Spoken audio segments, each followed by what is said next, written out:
pendeta itu berhak mendapatkan persepuluhan seringkali menggunakan dasar, yaitu Abraham memberikan persepuluhan kepada Melkisedek. Jadi seolah-olah ketika Abraham memberikan persepuluhan kepada Melkisedek, maka keluarlah dasar persepuluhan itu bukan hukum Taurat. Kira-kira begitu ya tujuan argumentasinya gitu. Nah, sehingga kalau pendeta hari ini menerima persepuluhan dari umat adalah sesuatu yang tidak menyalahi. Nah, kemudian menyamakan diri, mensejajarkan diri dengan suku Lewi. Nah, menjadi pendeta ini menjadi Lewi-Lewi rohani begitu.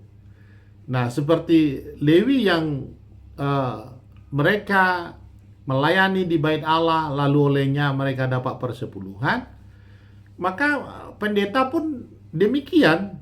Nah, kira-kira begitu argumentasi yang sering disampaikan oleh para pendeta pemungut persepuluhan ini ya.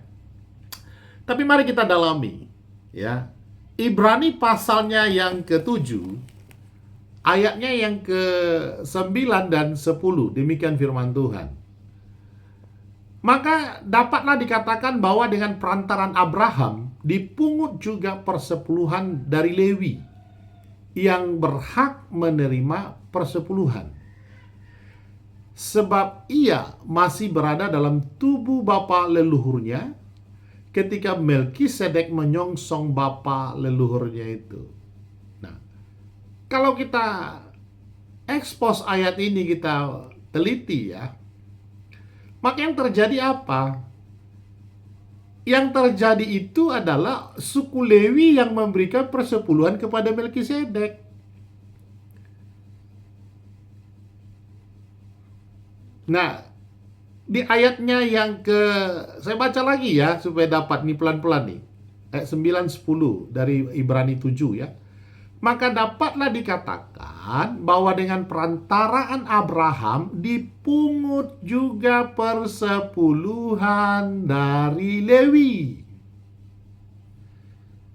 yang berhak menerima persepuluhan. Sebab ia di sini Lewi ya, suku Lewi. Sebab ia masih berada dalam tubuh bapa leluhurnya, yaitu Abraham. Ketika Melkisedek menyongsong bapa leluhurnya itu, yaitu Abraham. Artinya, secara tidak langsung ketika Abraham memberikan persembahan persepuluhan kepada Melkisedek, suku Lewi di situ sudah turut memberikan persepuluhan. Melkisedek ini dalam keimamatannya sebagai imam Allah yang besar, ia sejajar dengan Kristus. Nah, seringkali kan pendeta mensejajarkan dengan suku Lewi tuh, Lewi-Lewi rohani. Nah, kalau begitu, Anda mensejajarkan diri pendeta dengan Lewi rohani, maka Andalah sebagai pendeta yang harus memberikan persepuluhan itu kepada Melkisedek atau kepada Kristus, bukan jemaatmu. Jadi tidak ada dasar ya, lalu menggunakan Abraham memberikan persembahan kepada Melkisedek itu landasan dasar pendeta mewajibkan jemaat memberikan persepuluhan. Justru kalau Anda mau menyamakan diri Anda dengan Lewi rohani, Anda pendetalah yang harus memberikan persepuluhan kepada Melkisedek atau kepada Kristus. Begitu ya. Oke. God bless you.